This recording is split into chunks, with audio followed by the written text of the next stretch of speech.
Witnesses took the stand today in the Othal Wallace murder trial. Yeah, he's accused of killing a Daytona Beach police officer 2 years ago. That trial is happening in Clay County, which is up near Jacksonville. Fox 35's Marie Edinger joins us live from the courthouse, where today's proceedings have just wrapped up. Marie.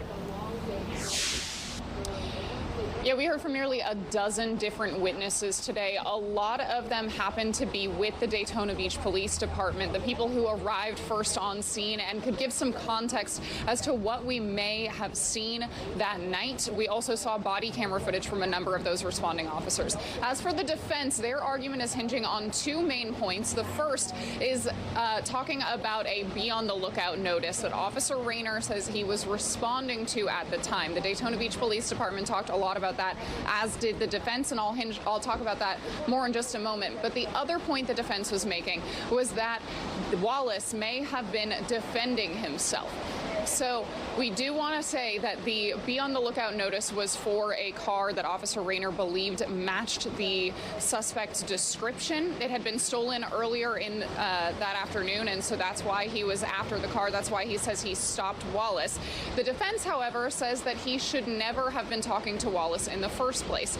And the prosecution says that Officer Rayner was extremely polite in his dealings with Wallace, but Wallace's attorneys in turn say that he was actually a bit more hands-on and gave reason to make Wallace feel under threat. That back and forth continued throughout the day. And when they tried to press some of the Daytona Beach police officers on it, they talked about the trauma that they experienced. So here's what we heard from the very first witness today.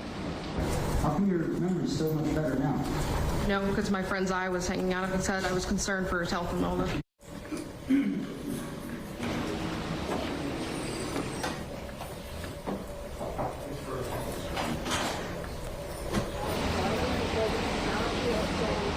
So again, that was the very first witness. In total, we heard from about 12. John?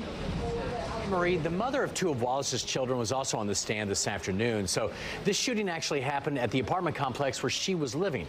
What was said during that? Yeah, so the mother of Wallace's children, two of his children rather, explained that she lives at that apartment complex with her children and that he only visits sometimes. He doesn't actually technically live there. She says she had been asleep because she works a morning shift and that she came downstairs when she heard all of the commotion. She had no idea what was happening. She just heard somebody screaming, "Get a towel, get a towel." We know from body camera footage that we saw today that the person screaming was the woman you just heard from, the very first witness and one of the first responders to that scene.